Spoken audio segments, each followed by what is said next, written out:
My name is Todd. I work at a company called Drupal Partners. We are housed in one of these buildings right around the corner. Those buildings are right across the street from Linux Mall. So yeah, you've probably heard of a building that's across the street from us. These are some of the companies we've done work for. We do high quality Drupal and normal websites, as well as iOS and Android apps. For our clients, our services range from site maintenance, site migration, and e-commerce to intranet and custom modules. I've been working on websites for 6 years, and I am currently working with the FDA to move their website off an old Oracle CMS that has been dead for about 2 years, and yet they are still trying to use CPR on their end.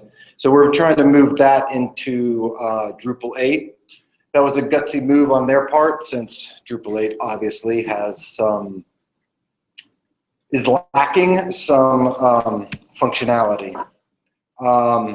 Okay, so I'm going to talk a little bit today about translations, like how Drupal 8 handles translations, and then I'm going to talk a little bit about the deploy suite. But first, in case people are unaware, one of the major differences between Drupal 7 and 8 is the way that configuration and content files are handled.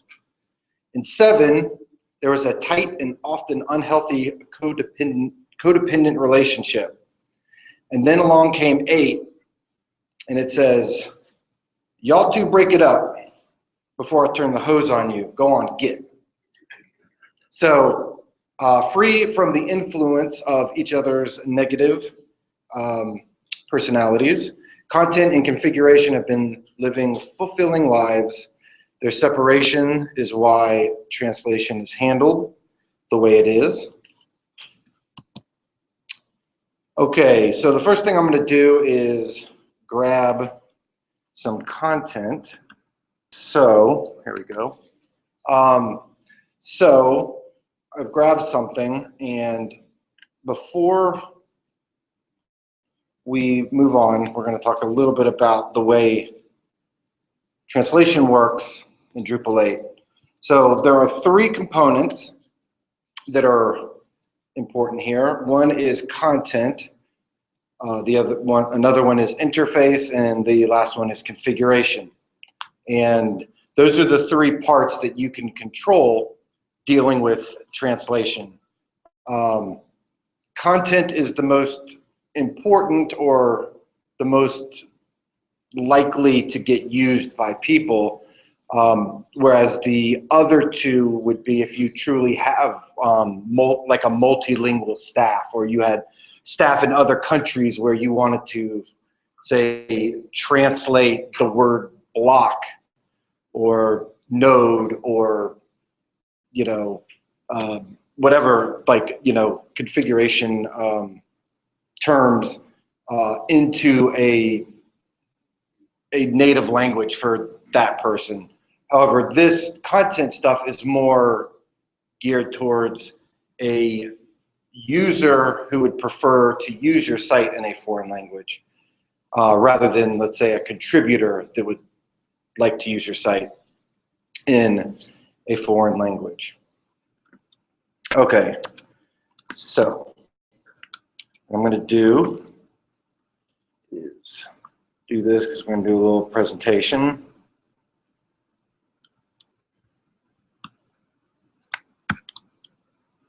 Okay, so the first thing I'm going to do is simply add content, because you can't translate something that doesn't have content. And we'll just call this book stuff. And I will paste this. This is the first paragraph of Portrait of Dorian Gray. I will simply save and publish. And that was pretty amazing. No, not yet. Okay. So, can somebody give me like a noun, any noun? A noun, you know, a noun? Meatball. Okay.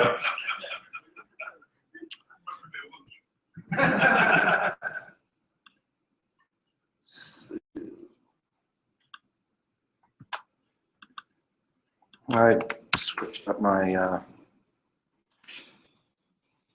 directories and it wants to remember where they were. So what I'm going to do is so what we're doing is first we're dealing with content, and next thing we're doing is dealing with taxonomy.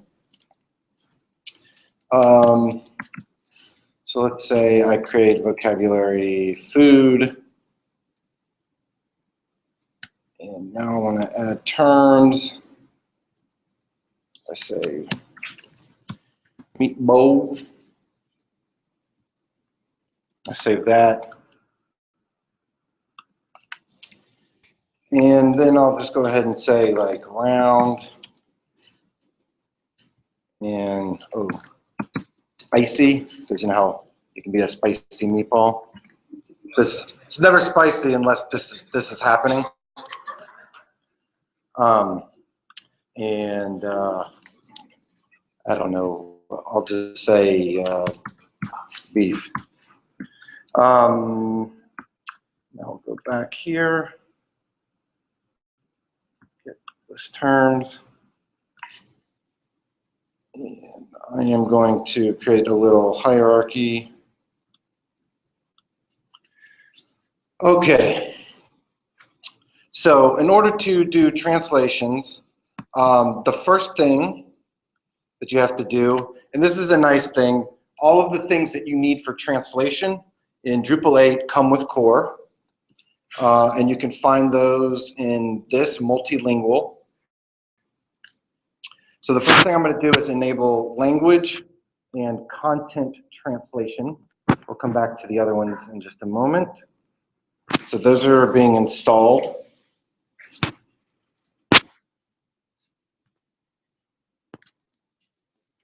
And we installed modules in 8, yes. So then what you do is go to configuration, and you look at, first thing we're going to do is look at languages. So these are the languages that you make available to the system. So somebody give me another language. Okay, I heard Arabic.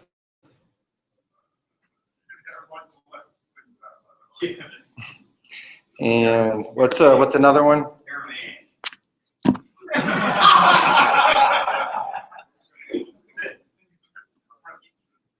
Wait. I don't think do we have it?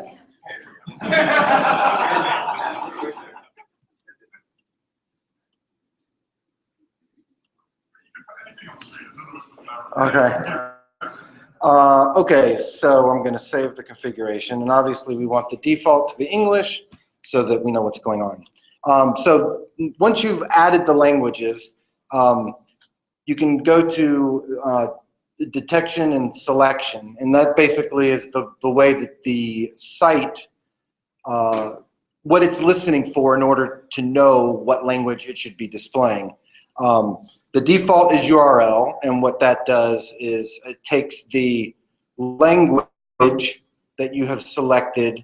Each one has some, a key value, and it just says for Arabic, look for AR, and then the way the rest of the URL typically gets built, whether it's node/1 or whatever. And here we have AM as the second one. You do have other options, which include you can set it, like you can allow a user in their profile to set a preference, and so that could trigger which language appears, etc. You can explore that when you have a chance. So that's the language part. Going back one more. Now what we're going to do is content, language, and translations. So then we're going to talk about this a little bit more in the deploy suite discussion, but basically one of the things that Drupal 8 does really well is it takes all of the entity types and lets you do kind of like whatever you want with them. So here you have content as a choice, and that's obvious. That's the way it's always worked because people do that. But then you can add taxonomy, and you can add content, comments, or a file or whatever. So when you select them, it pops up here the content type. So obviously, as soon as you add a new content type, that becomes available. And if you set this up and then add a new content type, you will always have to go back through this process to enable it. So what I'm going to do is enable basic page, and these are the components of basic page that it'll allow you to translate. This is everything by default, but for whatever reason you wanted to turn something off or on, you can do that. And here I want food to be available. So we'll save those configurations.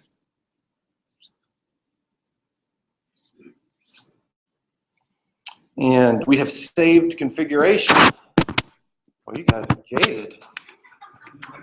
You couldn't have done this 3 years ago. So the next thing I'm going to do is go to translate.google. And I want that, and I want to change that. Lovely.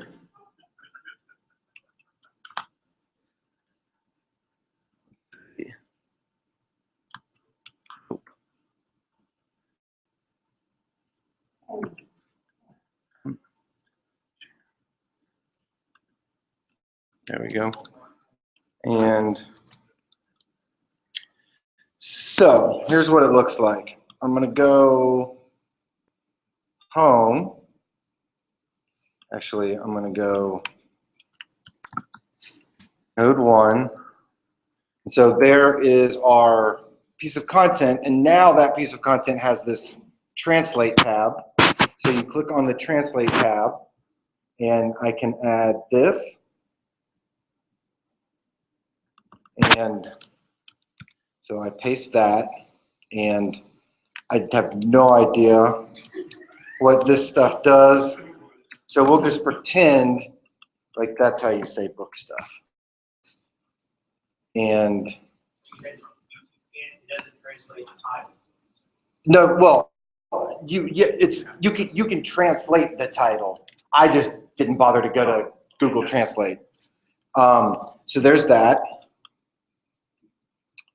And I want to do Arabic.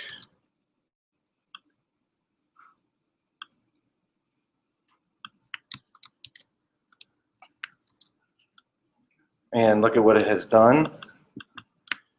It's all wacky.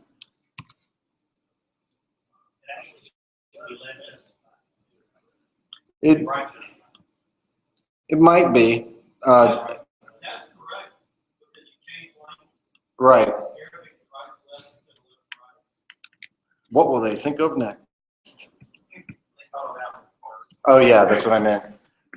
What are you gonna say? They came up with like algebra or something? Come on. The 0. Okay, so what we've done is taken that piece of content and translated it. Now here's the fun part. You can go to structure and block layout, and in the, oh, that is disorienting almost. Like it's like I'm thinking, is this like if you've had a stroke? Is this what it looks like?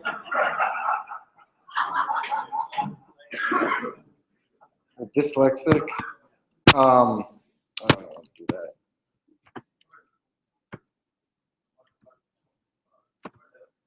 So block.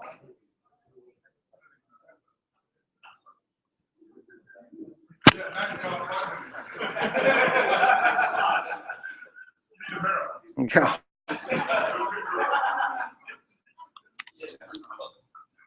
Okay, so what you do is you can add a language switcher block that gets created but not turned on by default. So I'm just going to put it inside. Save that. All right. /AR in your, yeah, you can remove the /AR and it'll change it back. Right. Yeah. So they're after translation it says AR/admin. Oh yes, that's why everything's Right.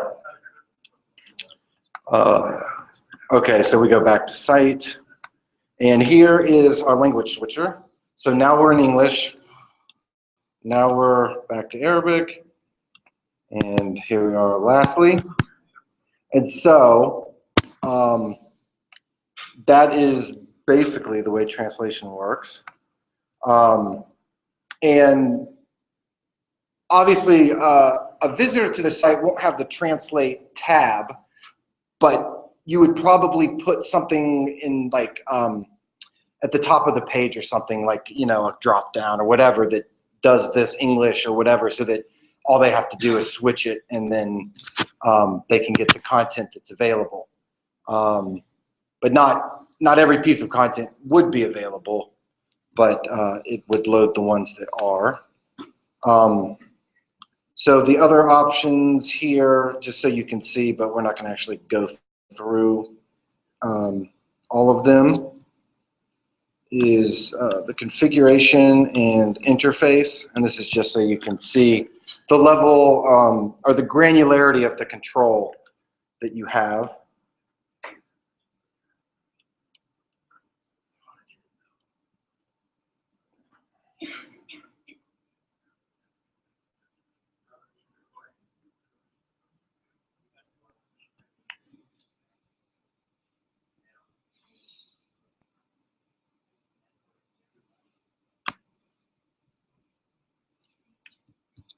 So now that those two modules have been enabled, we get one of them is configuration translation. So here's where you see things like that are, you know, universal to the back end. So you've got, you know, words like block and content type. And so you can say list, content type, translate. And so all I have to do is, you know, add the Arabic version of content type, and now that becomes available to somebody that's setting content type. And I can do, and I might be mistaken, but I think you can actually like download some of this stuff because it's universal, because every you know, Drupal is going to have block and content type and stuff like that. It's not like content that is, you know, infinitely diverse. This is like, you know, like a controlled vocabulary basically. So you can, I think, you know, part of the thing that people ask for is like, can you translate this stuff for the languages? Yeah, I think it was 7. I remember doing translate module, but it would translate actual lines, translate all the tags. Yeah, so I think that that's a thing you can do. So here is the interface. And so here again, you can see like the sort of things that you can translate. So views, view mode, appearance, file system, those are all things that are like in the admin dropdown, etc.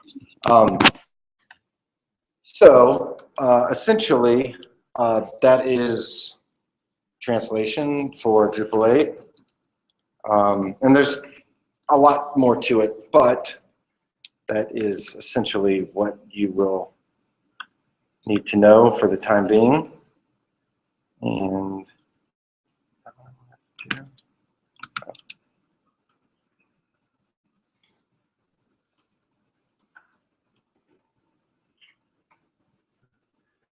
So if you want to learn a little bit more about the multilingual efforts, those are two good websites, and I'm sure that the slide deck will be available in some capacity, and you can explore a little bit more. So the next thing we're going to do is the deploy suite.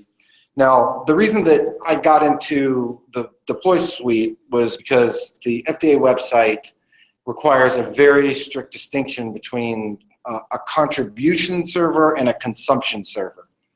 Their current setup is handled in such a way that their contributors will create content. That content will be converted into an XML file and sent over to the consumption website that the visitors actually go to. And the reason for that is that they need very tight control over information. They don't want people being able to access their server, I mean like their database in any way, because obviously they could be writing an article about a drug that they're about to, let's say, ban, and that can affect stock prices and whatever. Also, they obviously don't want people to get on and make up stuff like, chicken nuggets are the cure for cancer or something. So, so we had to figure out a way to handle this in Drupal 8. Another reason that this mechanism is nice is we also had to consider workflow. Because there's the distinction between content and content and configuration, we can send just the content through workflow while using something like features to handle the configuration files. Obviously, we don't want the client making decisions about views. But here's another problem that we run into. There are a lot of modules that combine to make the deploy suite, and so that's a lot of points of failure. So one example of that was while I was working on the presentation, I would enable modules and the website would break. Not a good sign. And it turned out that the reason that it broke was because it was querying the database looking for a field that it couldn't find. Turns out that was like underscore delete or underscore deleted. And I don't know why it was breaking, and to fix it, all I had to do was add that column in to that particular table, but maybe it was simply because things were loading like in the wrong order. The system doesn't know that it has to load, but maybe there's a module that creates that hadn't been executed yet. So there's all sorts of things I've had. This has given me fits, including the latest version. Okay, so first we've got the deploy module. So the deploy module is designed to allow users to easily stage and preview content for a Drupal site. Deploy automatically manages dependencies between entities like node references.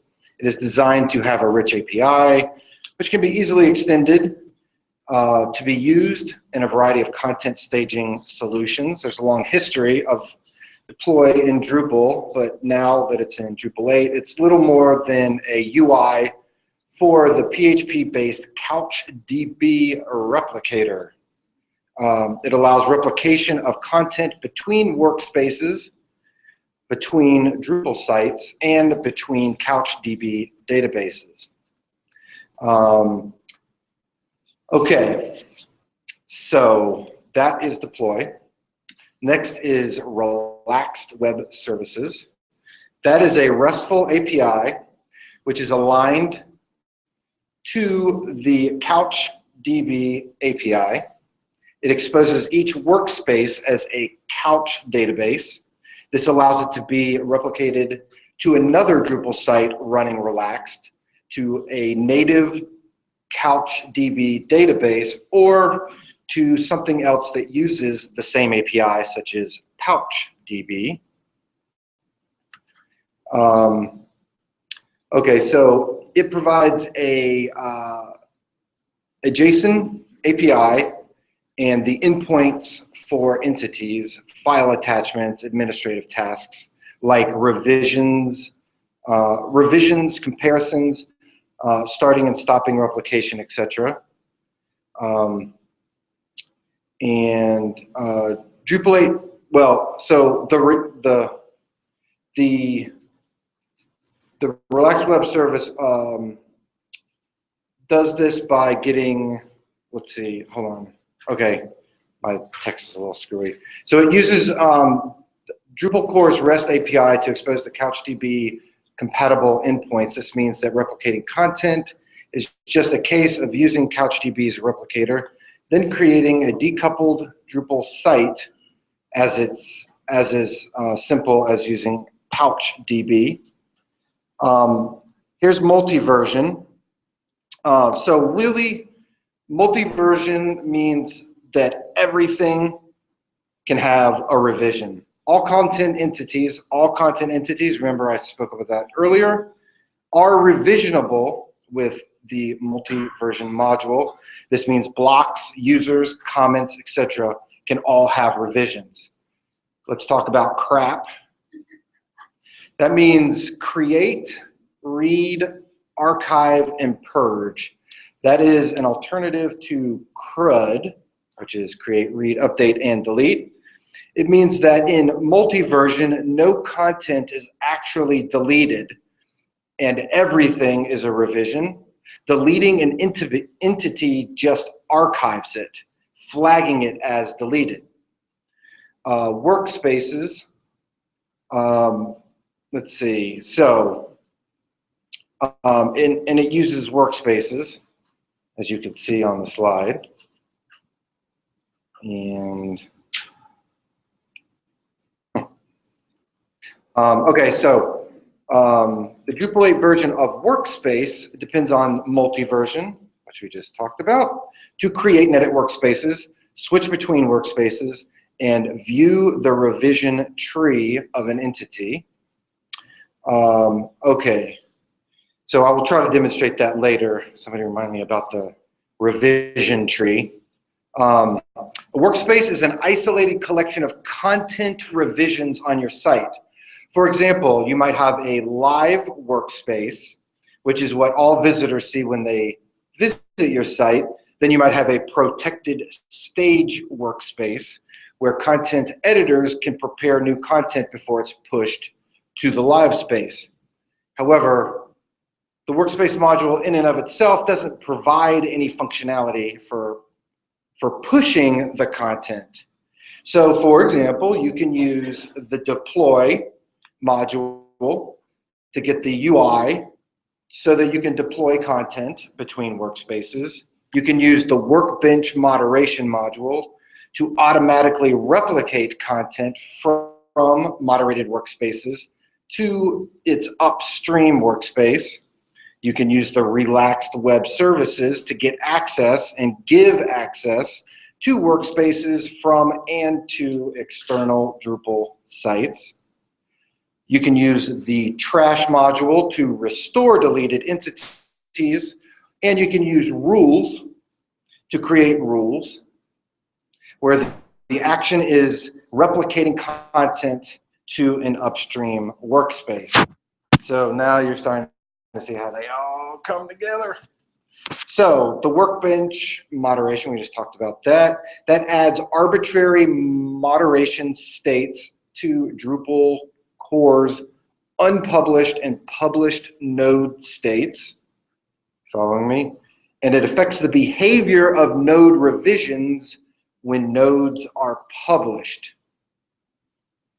Moderation states are tracked per revision rather than moderating nodes. Workbench moderation moderates revisions.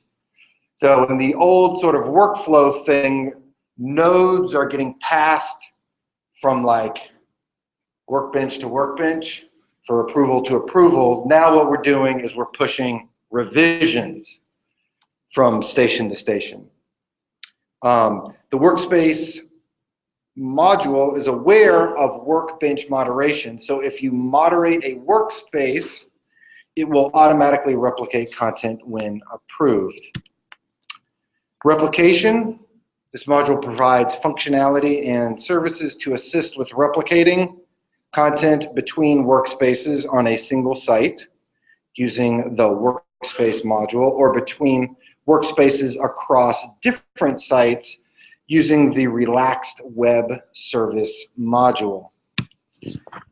Last, we have trash. Now that deleting content entities just means that a new revision marked as deleted. Okay, so once you mark something as deleted, it's not actually deleted, it is archived. You may actually want to delete them, or you may actually want to recover them. So the trash module is a UI on top of multi-version that allows users to do this. So you go into the deleted tab. I'll show you all this in a moment. You'll go through the deleted tab and you can either restore something, basically turn off that archive flag, or you can actually permanently delete it, the way it has worked in all previous versions of Drupal. But that's not all. You also have the key value extensions that is required to expand the core key value API to work with multi-version. You should also get the Composer Manager. This allows for contributed modules to depend on PHP libraries managed via Composer. What kind of libraries are managed by Composer? Well, we have the Relaxed WS/Replicator and Doctrine/CouchDB : DevMaster. If you try to load it without the :devmaster, it will throw an error. And so to operate the Composer Manager, it's not like a normal thing. Well, first you enable it, but then you can't see it. It doesn't appear that anything has happened. So you have to go to the command line and do PHP path to Composer Manager module/script/init.php, and that actually engages it. Then you can run these commands saying, like, go grab the Relaxed WS replicator stuff. So you can see all of these components are all having to work together in order for this system, this ecosystem to work. Now, once you enable all of this stuff and get it working, it actually creates a new role in the system called Replicator. So, and by the way, that's a Replicant. If you've ever seen a movie before, I'm sure you'd recognize that, but that's a Replicant. He's coming out of the fog, which I hope you are, or at least will soon. So what we're going to do now is just kind of show you some of the things that happen. And oh, why is it on that screen? This is what I didn't want.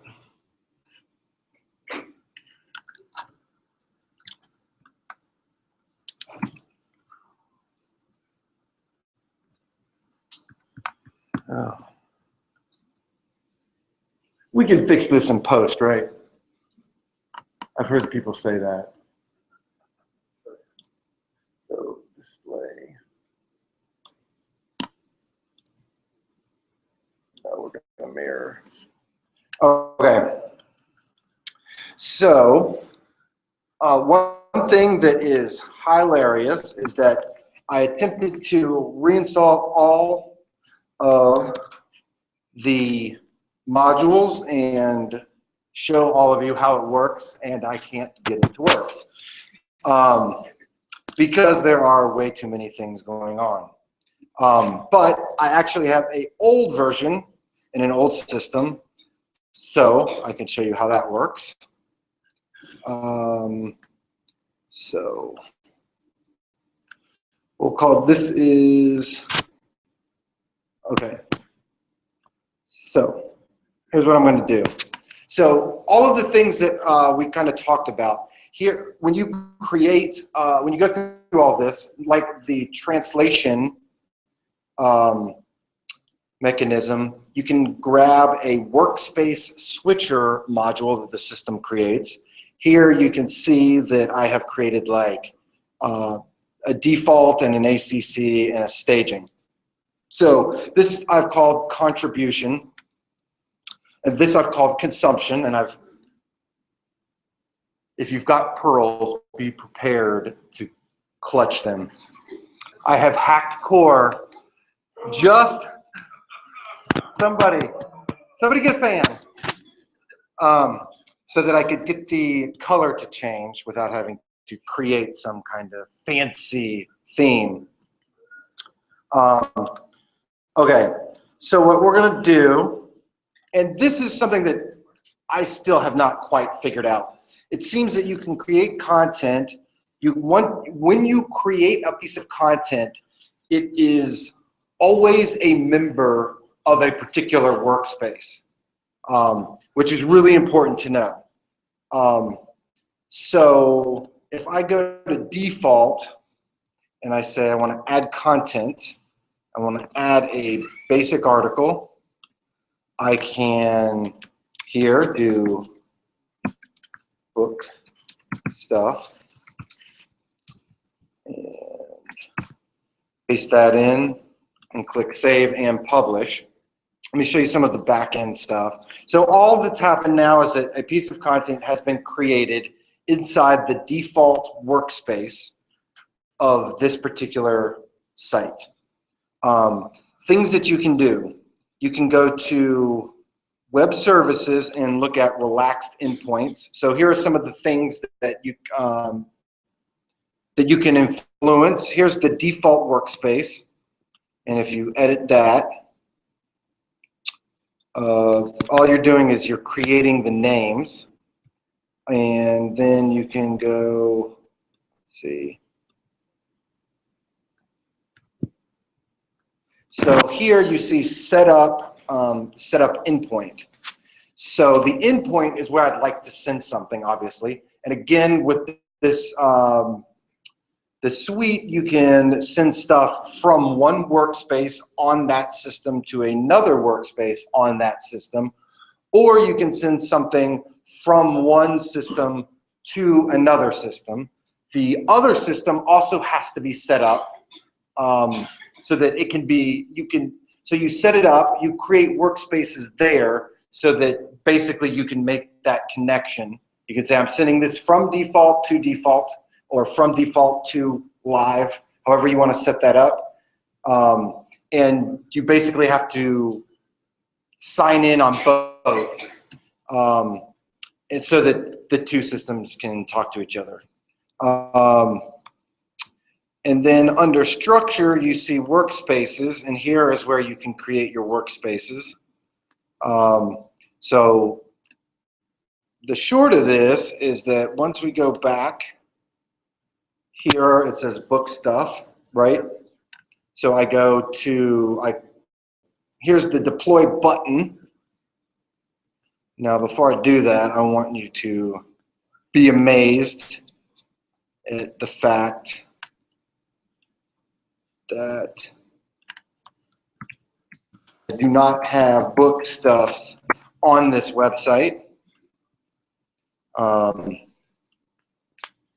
And I hope that you can trust me. But so here's my content. I just have MiniCamp.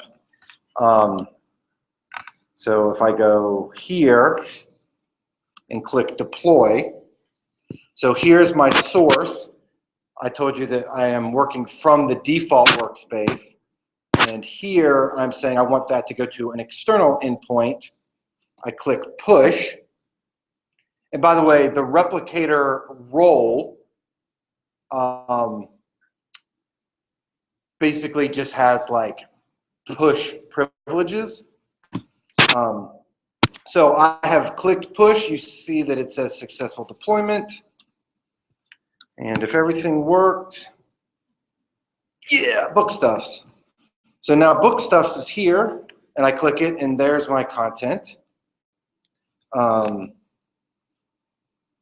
Oh, that's where the applause line was supposed to come in.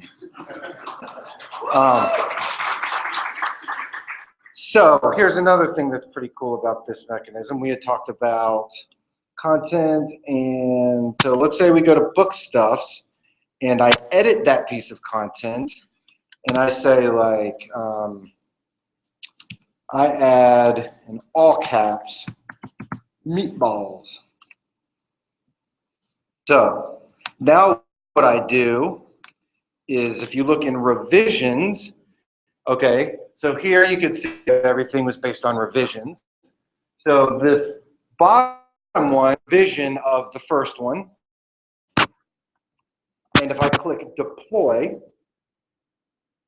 and tell it to do the same thing and push and come back here and refresh, meatballs shows up. Okay, so, yes, meatballs. Wait, is that for meatballs? Okay, so the reason that that's obviously a really cool feature is that as you're going through workflow and people maybe tweak things, or the system recognizes that a change has been made, when you then execute a deploy, then it sends the revision, and both sides understand that it's a revision. Both sides understand that it's like the second generation of an original piece of content. And another thing that you can do is go here, and that work? I don't know what, oh, wait.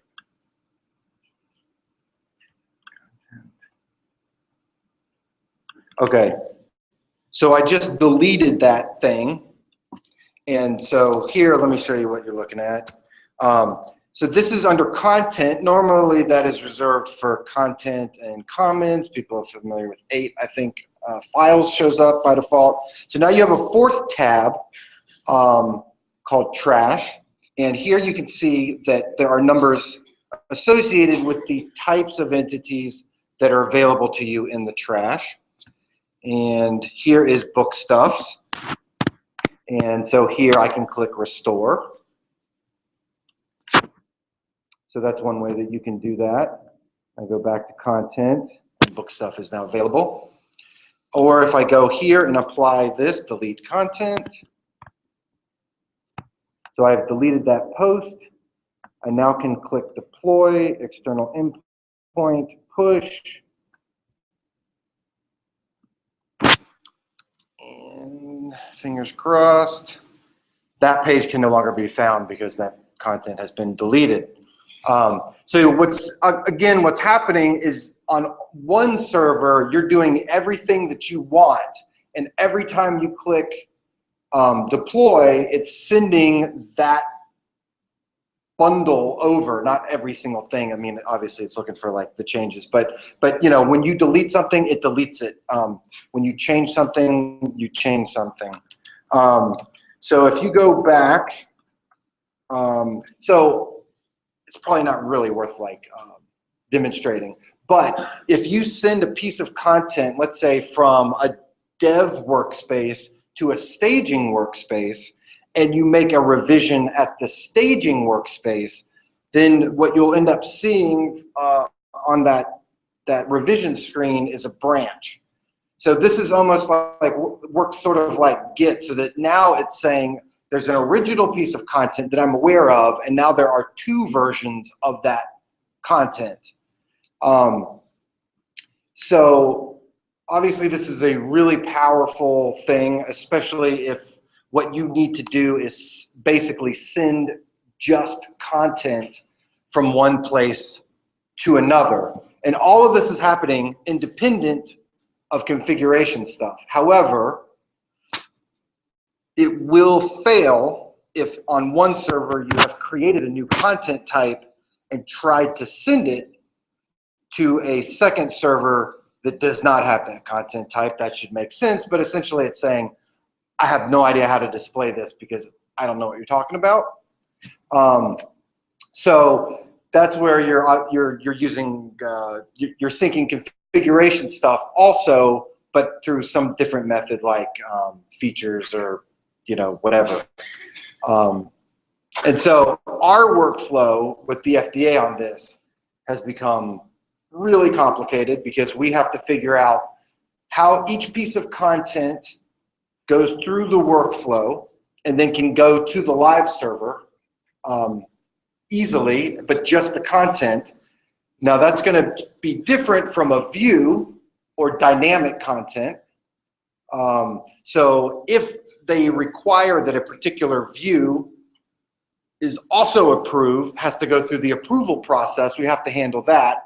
But we don't want to deal with things like, we don't want them approving changes to just the code, right? Like a custom module or something like that. So that doesn't go through workflow, but it has to be recombined with configuration and pushed up to the live site so that if there is a new content type, right? Like they don't need to approve the creation of the content type. They need to approve the content that is created based on that content type. So all of those things sort of have to work so that it knows that a piece of content can be moved up. Anyway, you can see that it gets complicated and all of those modules have to work correctly together.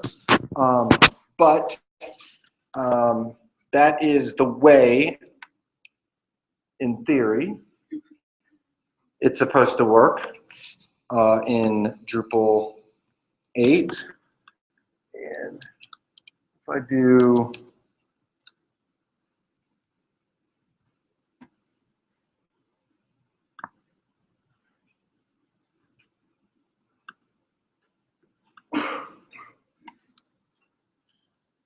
I don't even know. Oh, I bet I know what I can do.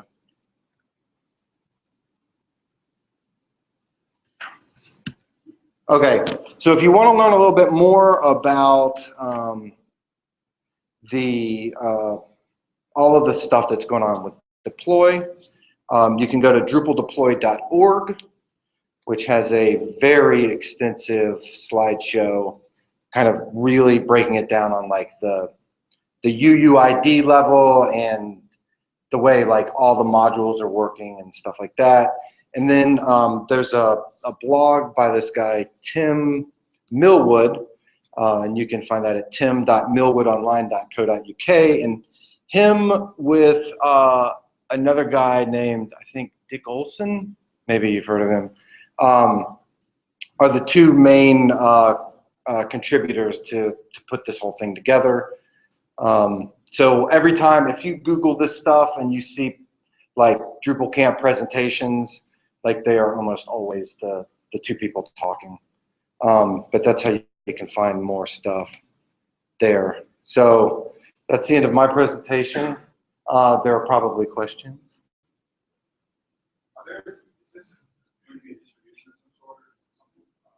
I don't know. It would be really awesome if it was. Seems to me it's kind of like a Workbench cut at SharePoint. Content management over distributed, different roles to users. Yeah, I mean, they keep, in their literature, they keep saying things like, obviously, this is a content management system, and so the management of content should be pretty high on the priority of what we should do right.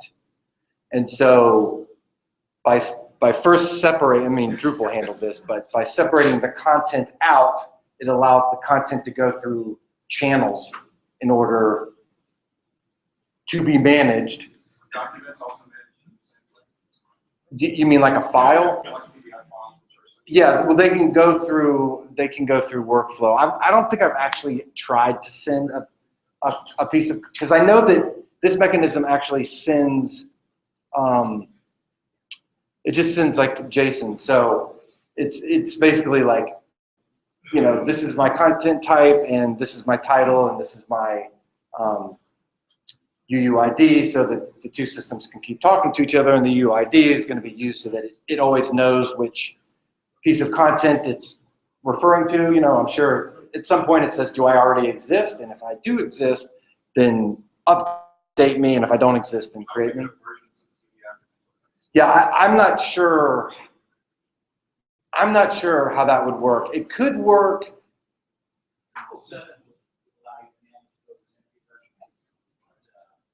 Yeah, I think if it's an entity reference, that would probably work. I was thinking also that if there was like a shared folder, like, you know, so that the images or documents always pulled from the same source, you know, the same. Yeah, I know that those go through workflow as well. We actually have to figure out a way to make sure that if you have an entity referenced inside another entity, that both of them get approved before either one of them can get approved. Because it may be a link, like they have a need for links to be entities. So it could be that the link isn't approved, but the page that the link is pointing to is, you know, like, so you could have a crazy scenario like that. So that's a thing that we have to work on. Here's some questions for you. You talked about how you might have a staging area and it's kind of aware of the fact that it's now different from dev. So destination is aware of changes in the sources? Destination is aware. Yeah. Let me see if I can actually. So if I went to content, not available, trash, content, whoops, book stuff. Let's see if it'll let me do that. So if I go from default workspace to staging and push that, let's see if this works. It says that it did. I go back to website and I change to staging. Let's see, content.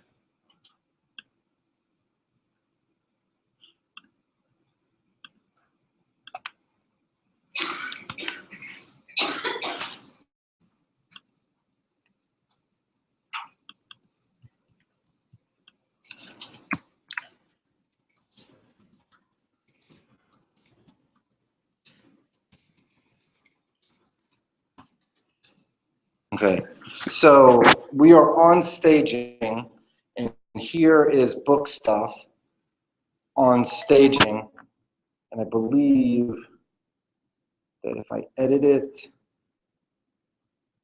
is that right? Yeah, so if I edit it,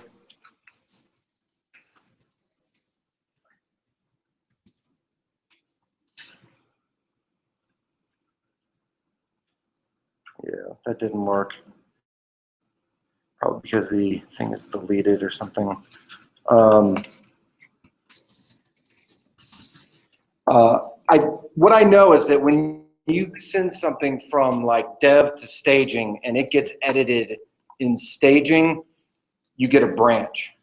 And so if the one in editing, in staging continues to be edited, you'll have a branch where one is like an offshoot and then the other side has all these blocks going down. And any of those are like, you can grab any of them and make that the new default version. So in dev, you can go in and say, and pull down staging's latest changes. Yeah, well, maybe I forgot to mention something. You can always go back and forth. So if you wanted, you could send something from one site to the other. Normally, that's the only way that the data flows, but you could, in theory, send it back. So if you wanted to have workspaces based on the person rather than like, the idea of like a dev or something, then, so, in the way that Git works, right? Somebody's working on all this stuff and nobody else can see it, nobody else has access to it until it gets pushed back up. And so each person could, in theory, push their stuff to a default work site, and then it would become available to everybody. And you could send stuff from your site to the default, and you can send stuff from your site to somebody else's. So you can send stuff to all the workspaces. I wish they did a better job of letting you know sort of where you, like what workspace you are currently in. Because I've created content and then not been able to find it. Because I don't know where it is. Especially if you don't tell it to go to the home page, you know, like by default. And so then it's basically you have to know the node ID just to find it, and then it's like, oh, where did I put this thing? And it just kind of becomes a mess. My second question, though, was conflict resolution. Let's say it's a distributed content editing team. One's doing it in England, one guy's here in the States. We're both working on the same piece of content. We both push up. And so I don't think you can actually both work on the same piece of content. Okay, so you could basically, one person creates the piece of content to create it. That piece of content would get sent to somebody in America, right? So now, when I say sent, I mean like it's in their workspace.